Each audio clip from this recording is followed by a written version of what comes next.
Today I'm here with an immigrant from Iraq. Her name is Lubna Ahmed. And Lubna Ahmed was on the show called The Rubin Report about 2 years ago. After her appearance on that show, she received a lot of hate and even some death threats against her. So the video was taken down, and we didn't really hear that much from her. But 2 years later, Dave Rubin of the Rubin Report has posted a new video with Lubna in his studio, and she's now in the United States. And I'm very happy to also have her on my show so we can have a discussion about her background, about Iraq, and her thoughts in general. Thank you, Lubna, for being on. Thank you so much, Mr. Lalo, and I'm grateful to you, and I'm grateful to Mr. Dave Rubin, and I'm very thankful at the same time for all the people who helped in my case, and who's trying actually to help a lot of people who are, trying to, to stand up for their rights, to speak up their minds, because in the Middle East in general and in my society, there are people who are trying to speak up. And I think the people who deserve respect and who deserve to be saved because they are telling the truth. They are not trying to hide their identities or anything. So I'm very grateful to whoever helped in my case and whoever still to help others. And thank you so much for having me on your talk. I'm thankful to you. No, thank you. And nobody's ever called me Mr. Lalo on my podcast before, so I love that, Mr. Lalo. I might change my screen name to that. Okay. So before we get to what happened there in those about 2 years ago and that situation, I wanted to go back to the starting point about your upbringing in Iraq. So can you tell me a little bit about where you're from in the country and your background and your family, whatever you feel comfortable about talking about? Yeah. Well, actually, as you know, I'm from Iraq, so I brought up in a family that my mother, raised her children because she refused to submit to the social life and to the society in general. She was raised by a restricted family in a not a religious way, but in a family that followed traditions back that time. So she was actually treated very badly, from by her father, her brother, and from that time she decided to think, and to achieve goals in her life. She became a mechanical engineer, and she ultimately met my father, who turned out to be um, a, the symbol of the Arabic men who used to abuse their wives. He used to hit my mom and treat her very badly till she divorced him. Actually, and in my communities, when the Middle Eastern communities, when a woman, applied for a divorce, she had to drop all her rights, everything. So she took that, and for a fact that in a societies when a woman apply for a divorce, the society will mock her, will hate her, will attack women in general.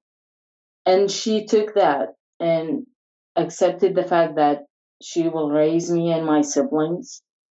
From that, she always, for example, she raised me to be a free thinker. She didn't force me into anything.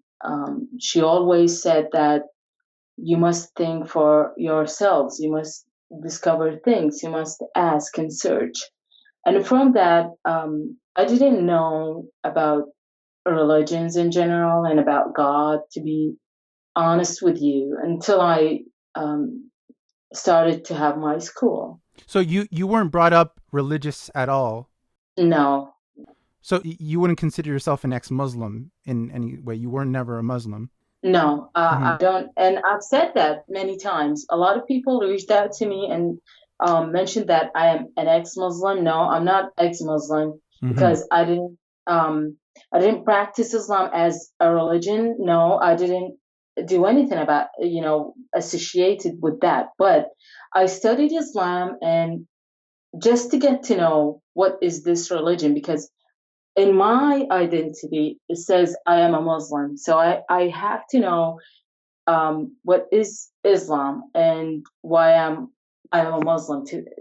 So from that, when I started to have these lessons in schools, because mainly, as you know, in Iraq, we have Islamic lessons. You have to have it.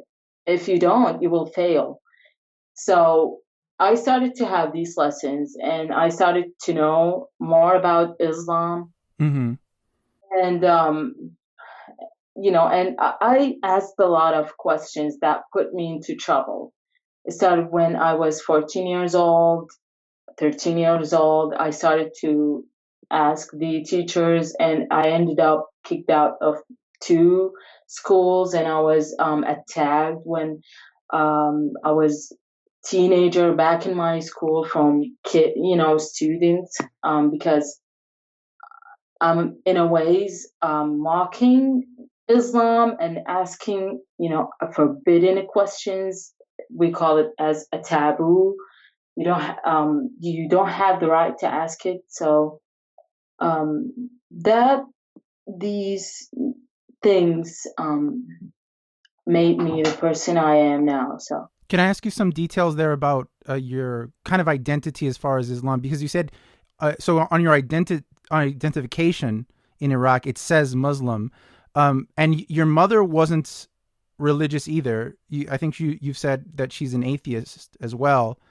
yeah. But would you, even though she's an atheist and you were never Muslim whatsoever, it does say so on your identification card. Do you guys fall, like, as far as your background or identity, in Shia Islam or Sunni Islam, or neither, or how does that work? What do you mean? Did we practice it as No, a not religion? practice. Like, would Uh-huh. people consider you from a Shia tribe in a Oh, tribal way or a Sunni yeah, tribal way? yeah. Do you know what I mean? Because I know in Iraq is a rare case where you have quite a large population of Shia Hmm. and Sunni. I think there's more Shia Uh, in yeah, yeah, the yeah. country. Yeah. Well, in my identity, it says I'm a Muslim Sunni Ah. because it says, yeah, the tribe's name on it. So from the identity, they can know even if you are a Sunni or a Shia. So I am a Sunni because, as you know, in the Arabic countries, we follow the father. My father is a Sunni, and my mom she's from Shia. So, yeah, I'm a Sunni actually. Yeah. So, But yeah, that's interesting. Yeah, you would technically be a Sunni Muslim who was never yeah. Muslim at all. Yeah. Nah, Right. no, I'm not. Right. So, well, but in general, I told you, you have to. For me, it's important to study Islam because, you want to know what is this religion all about, and it started, from like late 70s.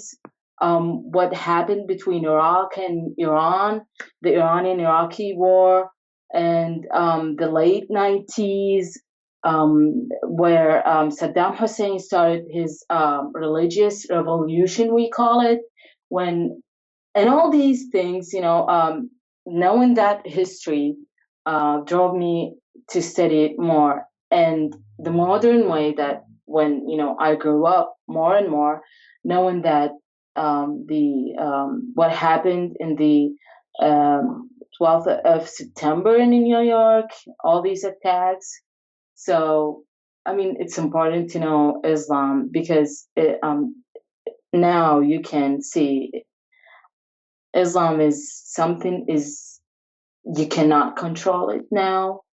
It's a disease that taking lives, innocent lives and innocent people, and especially in the West. I mean, I didn't hear any Christian killed Muslim just because they are Muslims, or a Jewish guy killed, Muslims and a Christian because they are not Jewish. So, I mean, all these things, it's just, I think it's tragic just to know and to learn about. Yeah. What was it? Can I ask you how old you are, Lubna? Well, I am 26. 26. So Yeah. what was it like growing up in the first years? You were somewhat under Saddam, and then post Saddam. What was that transition like? Well, the transition is where we under Saddam Hussein, when the war with Al Kuwait and the Gulf War and all these things led to poverty in Iraq in the late of his control of Iraq. It was poverty, the economics fall down, and it was hard. I didn't see my mom. She used to work the whole day, to be honest with you, and she didn't have a salary. Her salary was like 3,000 Iraqi dinar, which is something like $2, and we were suffering from that. All the people were suffering, and my mother, she was a chief mechanical engineer. So you can imagine a chief mechanical engineer can have a salary like that. So it was difficult for me and my siblings and for a lot of Iraqis. And following that, the poverty and the economics and the Sunni Islamic spreading in his last days, you have after the 2000, sorry, and 3, I can now see the difference a lot, because back in his times, for the women rights,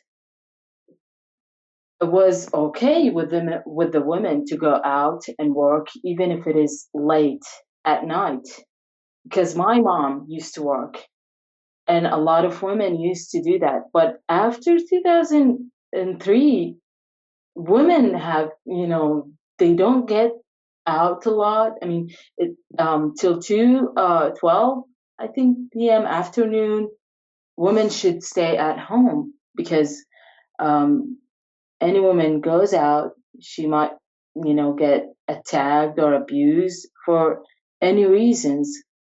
That's for sure. And a lot of things went down. The morals, the principles, for a lot of Iraqis fall down when Saddam Hussein fall down. He was a bad guy, and he is still a bad guy. And one day someone had to take him down. I do believe in that. But I'm talking about the Iraqi community. They don't fight for their rights.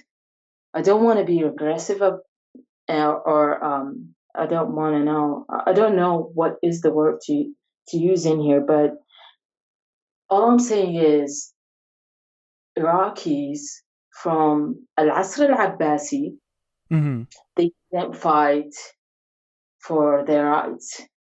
Each time any leader comes in, they do follow him blindly. They don't think for once that they must build their own government, because people who run governments, not governments run people. You understand that, and I don't want to be sound like I'm talking in a very ideal way. No, but this is the true thing. But Iraqis, they went through a lot of wars, and still they follow up anyone who comes in, in the government chair.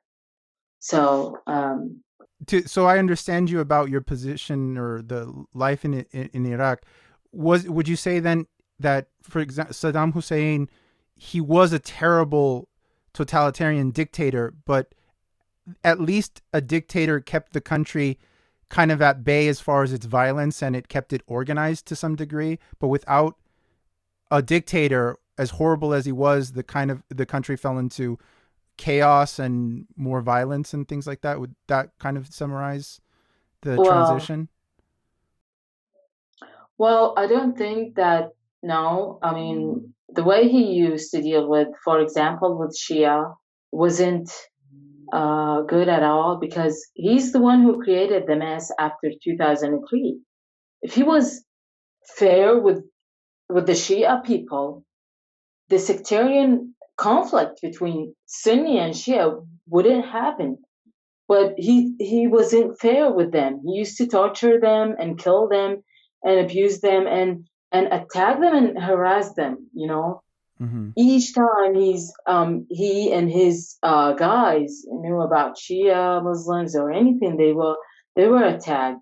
So I don't consider him like that. But for me, as a woman, for my mom as a woman, she used to have her eyes to walk down the street, because it is the simple thing in Iraq. Other than that, we don't have any basic human rights in Iraq. Before Saddam Hussein and after Saddam Hussein, I don't see any of that is now, and especially now.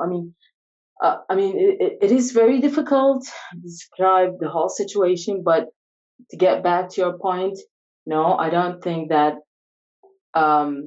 he was fair, but I mean, all what is going on in Iraq now because of him and because of the Iraqi people. They don't want to, they don't want to fight.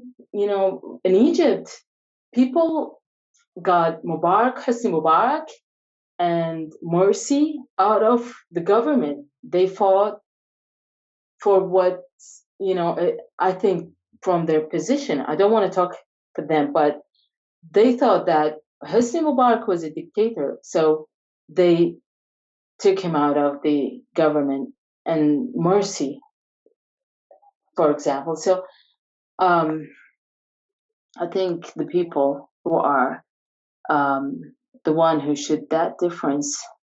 So yeah, I hope I'm clear on that. Yeah, it's a very common belief that the United States is principally at fault for a lot of the conflicts in the Middle East, and especially as far as Iraq.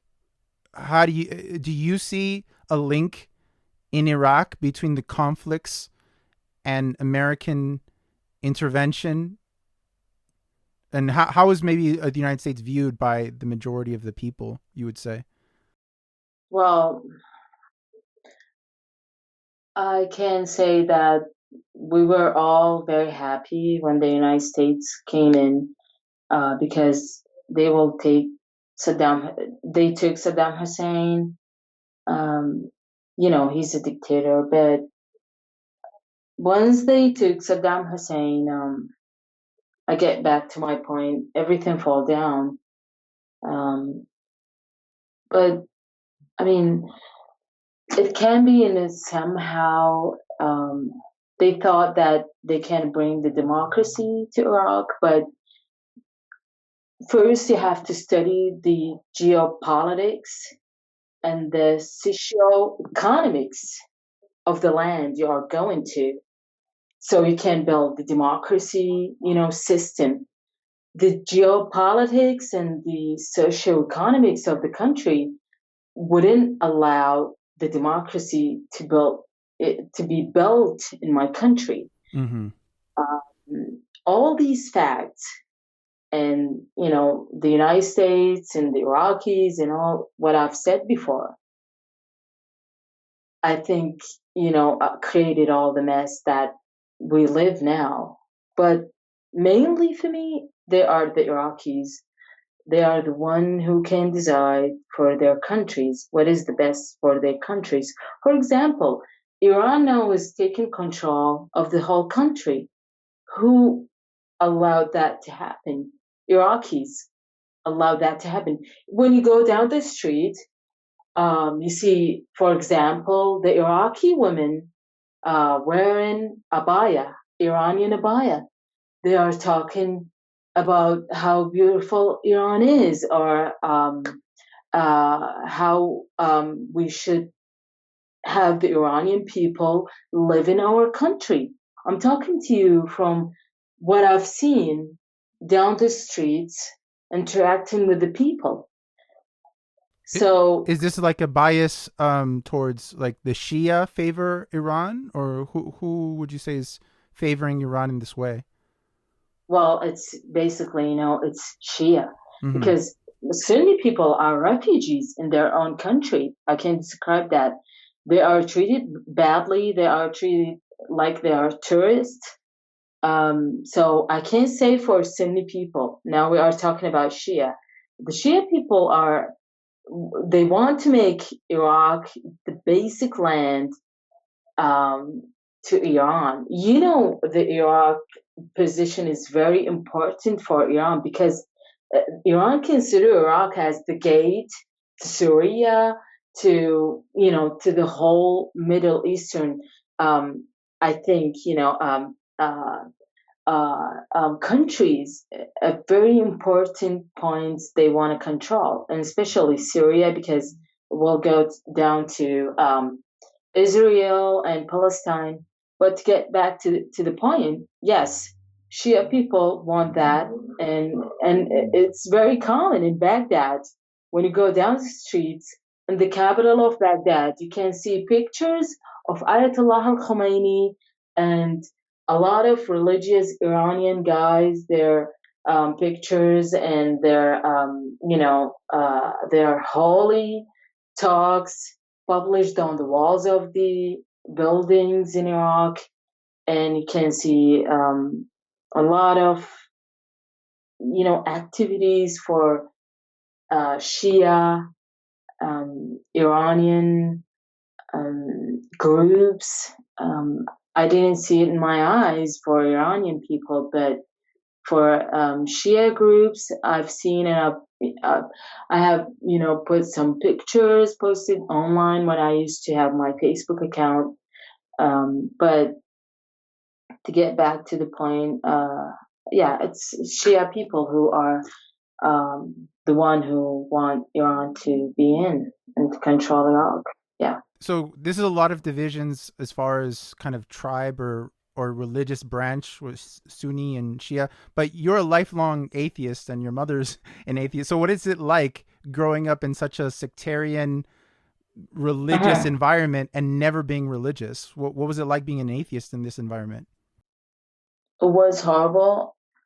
Um, for me, well, for my mom, because as I told you, she was treated very badly from the society because of her divorce. Because being a divorced woman in in a society like in Iraq, it's not good for the woman. And second, for being an atheist and going into discussions with her colleagues at work and sometimes in public, got her into a very hard time. So as for me, Did she um, say publicly, like, or maybe not publicly, but in discussions with people outside, would she identify herself as an atheist, or would yeah, you? yeah, She yeah, would. yeah. I love your mother. Thank you. Well, she didn't care actually. I told in my story when I was with her. One of the days that we were back to my house, and there were Al Qaeda fighters back in 2006, and a lot of people in the car in the bus, because we use buses in Iraq. So a lot of people in the bus told her to cover up her head, or to just leave the car because she will bring problems, because Al Qaeda fighters, they don't believe in a woman without headscarf. So I remember the moment she told me. I was very young that time. Um, I'm sorry, Lubna, but I can't I can't do that. And um, She can't do what? She can't veil her head. she can cover her head. So I'm sorry. That's okay.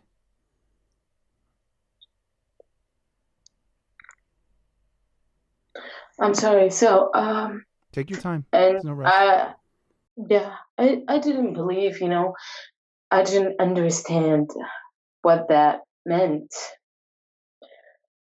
But as soon as um, we came across the Al Qaeda fighters, they opened the card and they talked to my mom. They asked about whether who's working with the U.S. Government as a translator or working with the Iraqi government. So one of them he criticized and attacked my mom for not being without wearing headscarf, and my mom, she didn't say anything, so they just hit her, um, and they took her to the car again, and we were um, I'm sorry, Mm-hmm. and I witnessed that.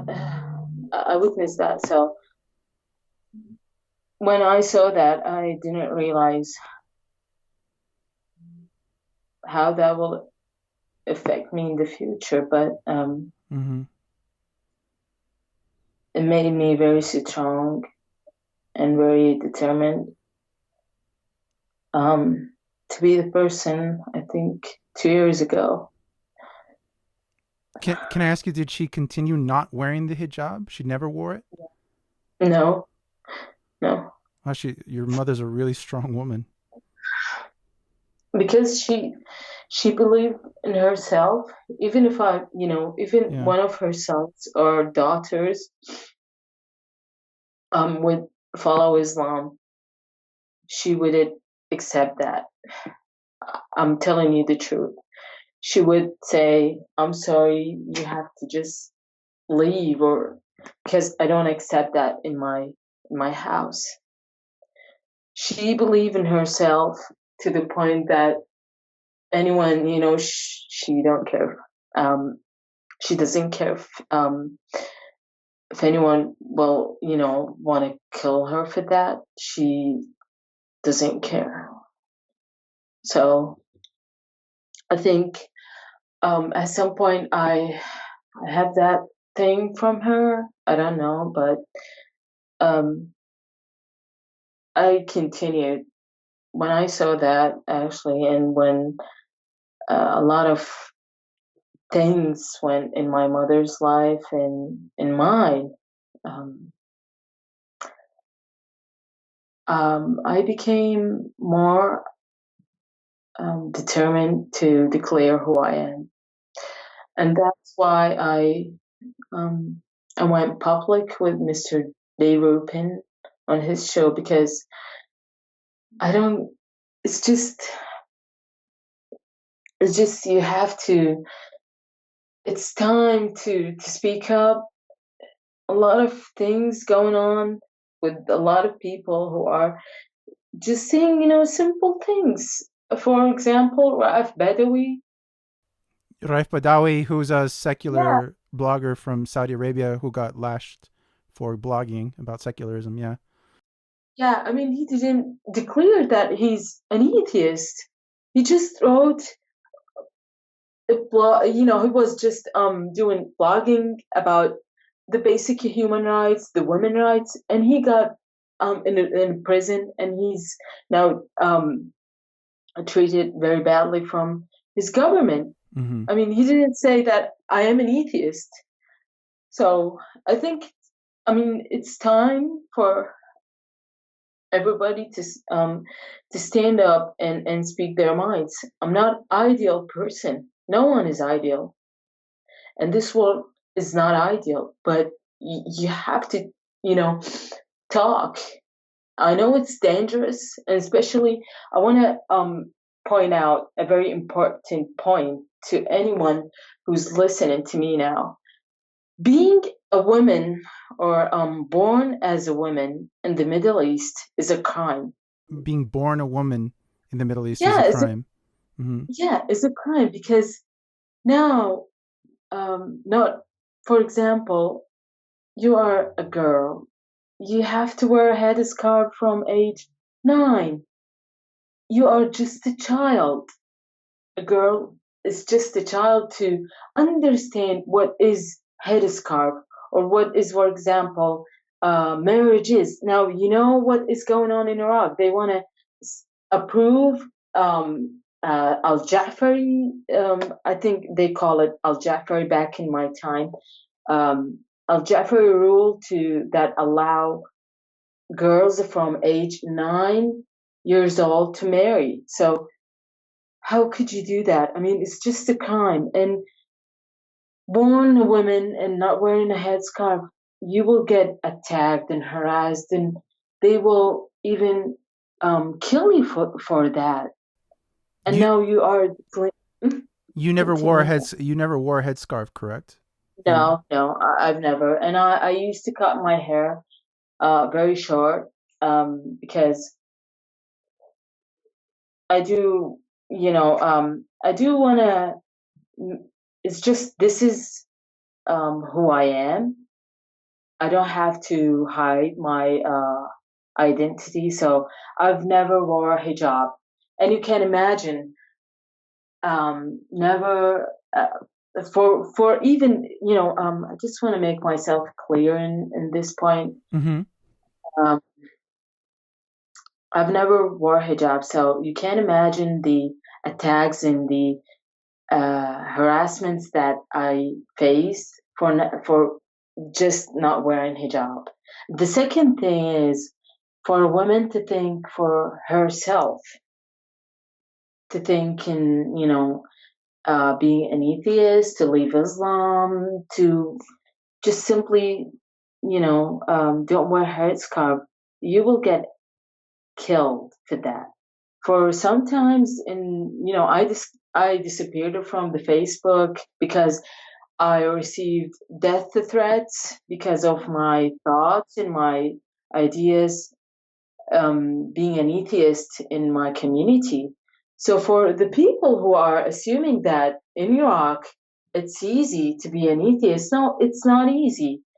It's not easy for women because men, you cannot, distinguish the man if he is an atheist or a Muslim. There is no sign, but for women, there is a sign: is al hijab, a headscarf. If a woman don't wear headscarf, so she's an atheist. She get, she's not a good person, so she will be attacked or killed for that. So I just wanted to be clear on that. And I'm sorry if my English is kind of poor on that, but I'm just trying to learn more about it. So, And yeah. would you get harassed a lot for not wearing the hijab on the street? Yeah. Well, it's in people in public because, I used to um, go into public life a lot and going into buses and stuff. So I was attacked several times. I was slapped several times. I was attacked by people with one of the days, two young people attacked me with I think it's a steel. I don't know what they call it. I'm just trying, Like but steel pipes or yeah. They were. I was attacked by that. They hit me from the back when I was trying to go home, to get back to my home, mm-hmm. and suddenly in the street because it was late time, so I was hit from on my back because of that, and they ran, and no one can defend me or say anything. People just watch and and mock. No one cares because from their point, I deserve that. I'm not wearing a headscarf. I, I deserve to be treated that way. Um, and I want to just say something that in my community, you can see now sometimes girls without headscarf, they cannot move freely. There are closed societies in Iraq when you don't put headscarf, when you don't wear headscarf, you are free because there are certain, people, you can, take hijab off and be free with them. But in the public life, you will get a lot of attacks on that. And it's just what is happening in Iran, the same thing. I want to say this. I don't want the media fool all the people. There is a theocracy in Iraq, but no one sees that now because the war with ISIS and the Iraqi government and all the development things going on. Is covering up the truth about Iraq. Iraq is a theocracy. There is a theocracy government in there. And the people, I think, mainly who lead that, that policy in my country, they don't want to stand up for the rights in general, and even the protests back in 2014 in Baghdad. The whole people or the whole Iraqis who were protesting against the government, they weren't, protesting for the general rights in Iraq. No, they were Muqtada al-Sadr, followers, not Iraqis. So calling for Iraq. So yeah, I was attacked several times, and I hope in the future I can get the whole, the whole story in details. Did you know? But for now, I'm sorry. Go ahead. Okay. No, just go ahead. Oh, I wanted to ask, did you know any other atheists around you at that time? Or how did your friends around you react to you being an atheist and not using hijab? Mm-hmm.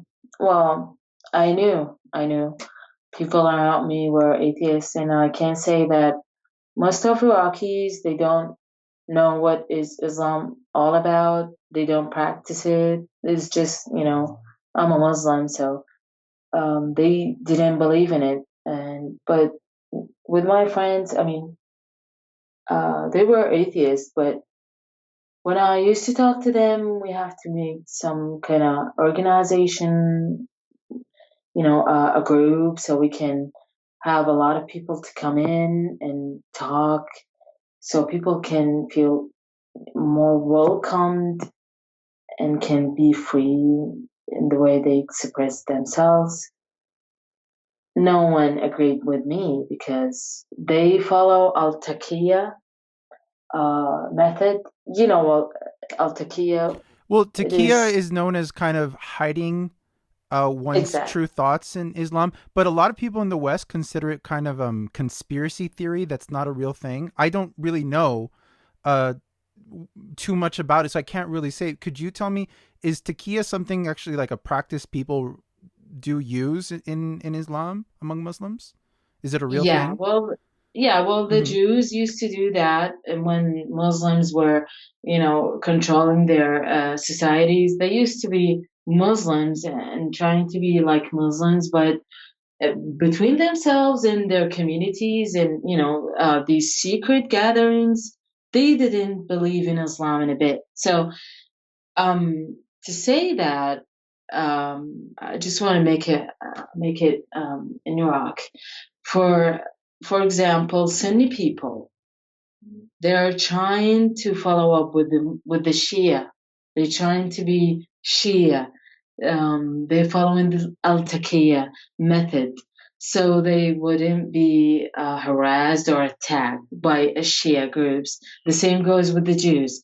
So it's a way to save themselves from harm al-taqiyya, Oh, so ultimately. al-taqiyya or taqiyya is not necessarily something done exclusively by Muslims, but it's just the practice of hiding your identity to save yourself from harm. So even atheists in Iraq could be practicing al-taqiyya to act like Muslims and not show that they're Yeah. truly atheists to save themselves from harm. So it's specifically something used by Muslims against non-believers. It can just be generalized to any group who's Well, trying to save themselves. Well, you can say that. I mean, Mm-hmm. it came from Muslims, to be quite honest. Mm-hmm. But for me, I consider it, you can apply it for anyone in their communities who are afraid to show their identities to others. For me, I do consider it like that because I just used it to describe the atheist in my country. So Okay. So you're yeah, you're applying that term to others, even though it comes from Islam. yeah, Okay, I see. I I see. can say that, Mm-hmm. and you can. I don't know if you agree with that or not, but for me, I do agree with that. I mean, it makes So sense. It's yeah, kind of atheist takia in a way, right? Yeah. yeah. So they didn't follow up with me on that, and they refused, and they didn't want to talk to me anymore because they thought that I'm dangerous to them, which Because is you're I'm not. too outspoken and you're too upfront about being an atheist. Is that why? Exactly. Uh huh. Yeah. Yeah. Just because that, and they cut, the communications with me, and they didn't want to talk to me anymore. So I was left alone with two, maybe one person to speak to. I used to, like I mentioned before, I used to write reports in Al Mutanabbi with verses about, in Al Quran, just try to explain that, and some politics issues with my country, and especially the Iranian interaction with Iraq, and how they control the government, and how they control the policy, and even the people of Iraq. So, because of all these things, um, I was under um, threats all the time. And I don't want to say in details, I didn't have any relationship with my own family for years.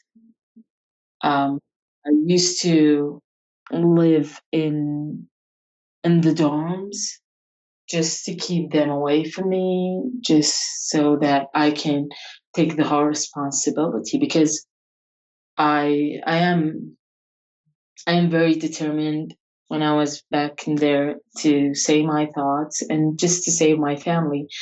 But my family were very okay with what I do, because I came from a family who they are very well educated, and I can say that we basically all engineers. So you get to know, the thing is that being educated, it gives you the privilege to have a family that they believe in you and agrees with what you do. So I'm very grateful to have such um, I think, a great family. I can't describe it in words, but I'm very thankful to my mother, to my siblings, for their support and their belief in me. So, anyway, Can I just tell you also, like, it's kind of amazing to hear you talk about yourself being from Iraq because your background sounds so similar to mine. I also come from a family of, well, my father is Palestinian ethnically, but my both my parents are from Chile. I'm right now in Chile, and my father's an engineer. My grandfather was a scientist. My other family members are engineers, and I was also brought up completely non-religious with no religion. So it's really it's amazing to hear that there's a person in Iraq on the other side of the world who was brought up in this way despite everything around you was telling you not to be that way and you fought to be that way. to keep who you are genuine. So you might have lost some friends being such an outspoken atheist in Iraq, but you have a new friend with me. Thank you. I love outspoken atheists. Thank you. I'm grateful to you, and I'm honored to have you as, my new friend. And I'm very delighted to talk. I'm different now. I'm not the same person 2 years ago, because after the interview where public and the Richard Dawkins Foundation shared it, the situation got very worse. I directly, they declared to shed my blood, so I had to Who was that? Who was they? Was it just blind threats from unknown people, or it's I do believe, and I think that they are Shia militias, because they are the one who I received threats from, before. I don't want to get into details now, but in the future I may, put it in details. But can you briefly summarize for people listening now, kind of what happened between the interview, you going to hiding, and then escaping? Very, very briefly, whatever details you can give. Well, after the interview were shared, and a lot of people in my country, and the whole thing has happened, I received threats. I directly received it to my college when I went back to my teacher's, office. I got that letter, says death to atheists, death to, my name was on it, to Lubna Ahmed. And I tore that paper and I left the place. And my mom received threats concerning me, and I physically I was physically attacked, and I'm sorry. It's just no, it's okay. You can skip over some stuff if you don't want to talk about it right now. I feel very tired.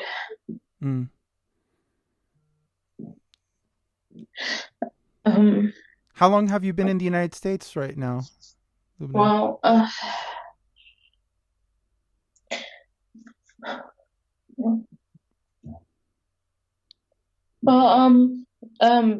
It's about almost 6 months. Yeah. Yeah, I got the help from people around, so yeah. Do you like it so far? No, it's okay. Well, it's just I'm trying to heal myself. I think it's having free space, and it's great to be here, but at the same time, I'm trying to deal with myself now. I don't know, but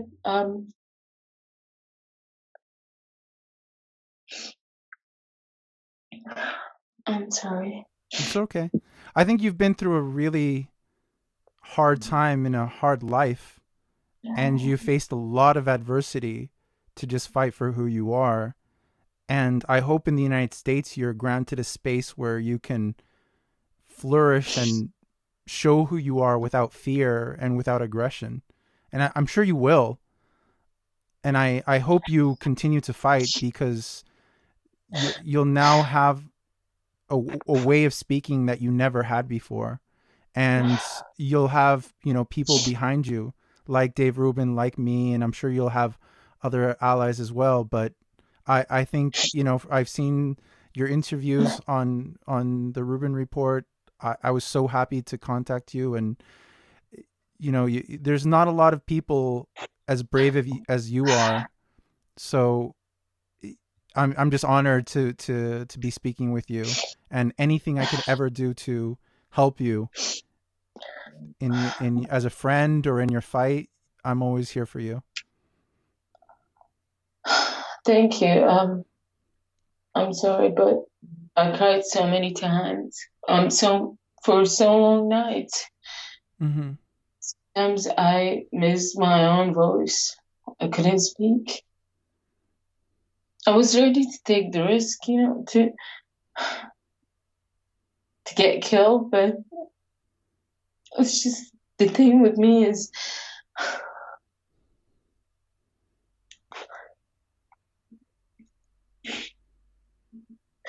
I'm glad you're okay. I'm glad you didn't, because you remember, it's, atheism doesn't need martyrs. Only Islam loves martyrs. We love people who are alive and speaking.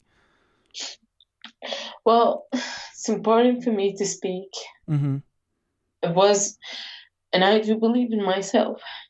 I just wanted to speak, and I'm very grateful that Dave gave me the chance to speak, because no one will ever talk to people like me. And he was brave to give me the space to, to say my thoughts. And I can't describe in words how grateful I am to him and now to you.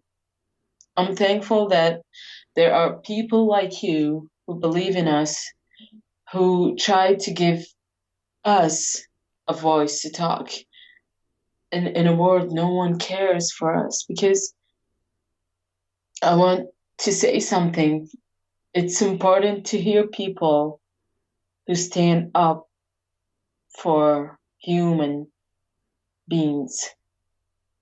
That's what I want to say. It's very important to give them the platform to talk, because they are the one who's trying to make the change Mm-hmm. when no one cares about. I do believe that the change must come within, but for me, I feel coward because I left I left my country, I left all these things I used to do, I used to fight for. Now I'm in a safe place where, to be quite honest, it's not sometimes, I do miss the things that I used to do. I do miss that, I don't know, a What lot of things. What do you miss? I miss going out, debating people. I miss writing the articles I used to put in Al Mutanabbi streams. I do miss going out and take some pictures of some places for their, for political groups, Shia political groups, in my country, and post it and make people learn more about my country and what is going on in my country. I do miss all these things, Well, and I do you'll miss. find. Go ahead.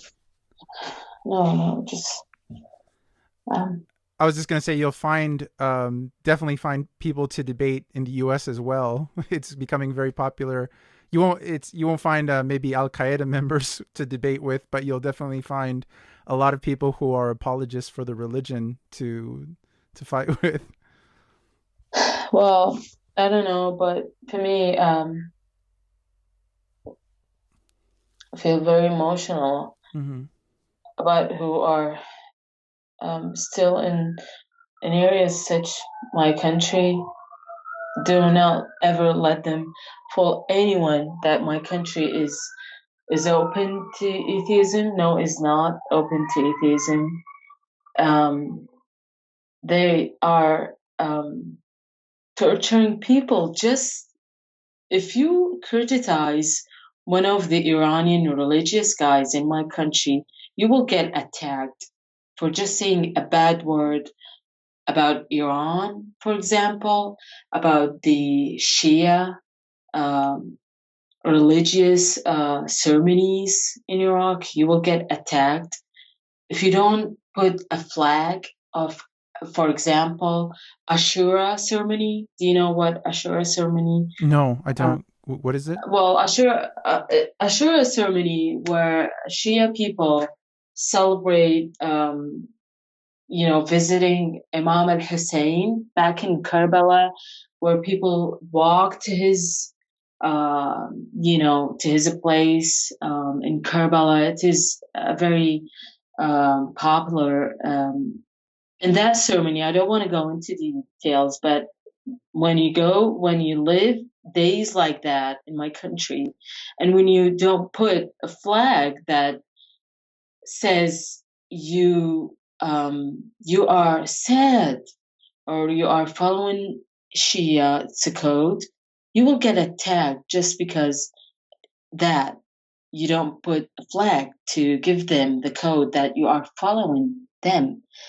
So my point is, being an atheist in Iraq and very open about it, it's very dangerous. It's like in what's going on in Iran and theocracy government in general, in Iran and Saudi Arabia. So I just want to say that for you and to Mr. Dave Rupin and to anyone who listens to this, I hope you will get anyone who, especially the people who standing up and they are willing to take the risk to talk, to give them the platform to talk and to help them with whatever they need, because they are the one who deserve to be, to be quite honest, the respect. And especially the women. The women, because women are so much, pain and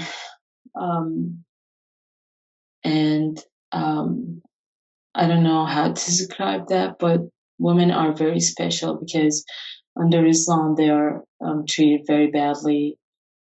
They are just like worse than animals, and giving them the chance to speak their minds, it is something worth it. And I'm grateful to you and thankful to have an ally just like you and anyone who listens to this. I'm thankful. Thank you. Can I ask you about atheism in Iraq? Were you aware of famous atheists in Iraq while you were there? Are they influential to you and maybe other atheists that you knew in the country? I used to actually read for an Iraqi professor. He's dealing with the social life. His name is Ali Al-Wardi. I read a lot of books about how he described the Iraqi society, the origins of the society, if it is religious society or follows traditions and stuff like that. And I can say from my point of view, I can sense that he's an atheist, but he didn't, said that in words. But when you read, you can conclude that. And he was as well attacked, and he was one group of people wanted to kill him. But other than that, I was influenced first by my mother, and then I started to read for Richard Dawkins and Stephen Hawking and Carl Sagan and Christopher Hitchens. God is Not a Grave and The God Delusion for Richard Dawkins. These are the people who mainly made me think that atheism is important for me, especially for me, and that I must be proud to be an atheist. I don't have to be ashamed because religions are myths. They don't reflect the human beings. I think religions reflect one human being, the one who wrote these books. For example, Islam represents Muhammad, so Muhammad is not my reflection. Atheism and the free thinking and the science is my reflection in this life. So yeah, I was influenced by these people, and I'm happy to read to them. And ultimately, I started to read for Sam Harris, Mr. Sam Harris, and Ayan Hirsi Ali. But I do admire Richard Dawkins and the intelligence of Christopher Hitchens. He's very tough when it comes to the Islam issues and the women issues. So yeah, these are my influences, and So I'm happy. a lot of people in the West now think that, well, presenting science or atheism as an option to the Middle East and to Muslims is kind of a failed idea. It's not going to go Yes. anywhere, and the best thing to do is to Mhm. reform the religion and change the meaning and the interpretation of verses to mean what we would prefer them to mean. So to Uh-huh. change the religion and the verses to, instead of them being Mhm. sexist, for them to be empowering women. Instead of them Mhm. being Mhm. homophobic, empower gay people, et cetera, et cetera. So we can make the religion into a liberal version of the religion instead of people Mm. thinking in a critical and secular way. What do you think about that? Well, first we have to talk. If you want to do that, you have to study again the geopolitics and the socioeconomics of the region. You want to build that thing on. In the Middle East, we cannot do that. You cannot build the. We can't take the atheism and science as a way to reform the society. So we have to put that aside. Coming back, going back to Islam and the Reformation talk and the moderation, I don't think that will work out, and it can because um, a Reformation, if even if you are talking about the teachings of Islam, you can't reform it. I mean, these are direct verses. How you can reform it? How you can change the way to teach it to the to the people? You can't play with the words, so you can have another meaning, another intention. No, I don't think. I don't believe in reformation. This is a very direct book, Al Quran and Hadith for Muhammad. You can't build the moderation and reformation on it. Muslims should leave Islam, should start their lives and consider that it's not atheism is the solution, but once you leave Islam, you get the chance to think um, for your community, for your society. Reformation again is a delusion. Muslims will never be convinced that their religion um, needs reformation because you can't. I mean, this is words as it believed is coming from God. How can you reform um, words or even the teachings of Islam? This is God. You have to follow God and God's words. So I don't think that will that will. be a good idea, their formation. The only thing that we can do for Muslims is just to leave their religion, because the Christian people and the church, I can say there is a reformation, and there is, and you know that. I think you are very popular with and familiar with the Reformation and the Christianity.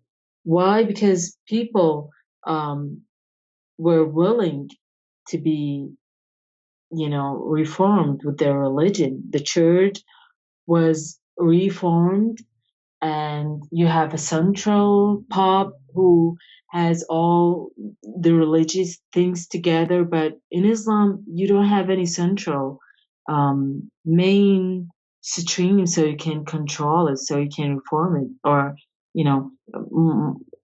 make it more moderate. So all that talk, I don't believe in it. And again, you have to admit first that Islam is against humanity, or religion, or religions in general. But Islam, mainly, everything in it is against humanity. The only solution for me is that you call for Muslims to leave Islam. Other than that, it won't work out. You don't have to cover up reformation, so you don't have to deal with your problems or with what is going on in the West. I mean, the West should now start to fight that with calling Muslims to leave Islam. You don't have to play, moderate, so you can avoid avoid the problems of Islam's and Muslims by calling their reformation and moderation. That's my opinion, and I hope you get my point on that. Yeah. Yeah. I mean, I can kind of hear the critics already screaming in their heads saying, well, how can you get people to, how do you get Muslims to leave Islam? I think to begin with, and it's a very slow start, it's not something that's going to happen in the next even 100 years, perhaps. But I think an essential thing is going back to a part of this podcast where you said you even knew other atheists in Iraq, but nobody wanted to come out, right? Nobody wanted to be too upfront about it. And they were even hesitant to even associate with you because you were too outspoken, and you would get harassed and hurt and attacked for being an outspoken atheist. So I think it has to start there. Not that Muslims are going to leave their religion, but those who have, like yourself, aren't scared, aren't trying to escape for your life, and at least start with the civil rights of women, the civil rights of apostates, the civil rights of atheists or religious minorities, even sometimes religious minorities who are Muslims themselves, other Muslim branches who are minorities in many countries, are treated very oppressively in the countries they live in. So I think that's a place to start.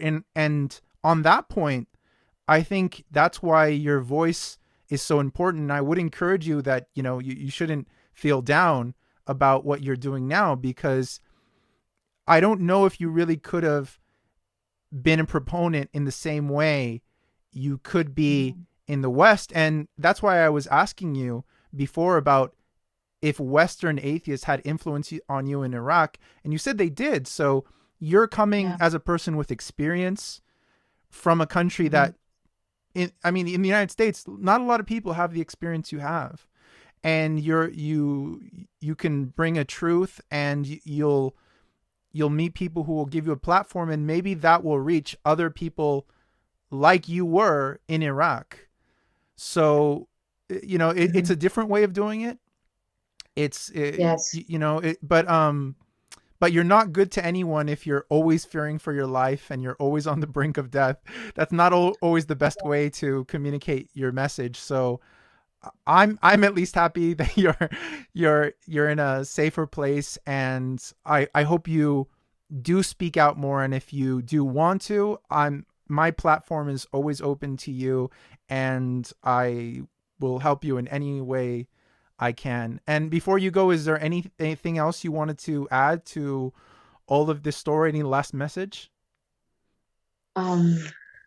No, I'm sorry for first my English sometimes because I'm trying to learn, and I'm sorry for the interruptions. That it's just I'm exhausted from the whole thing, to be honest with you. Yeah.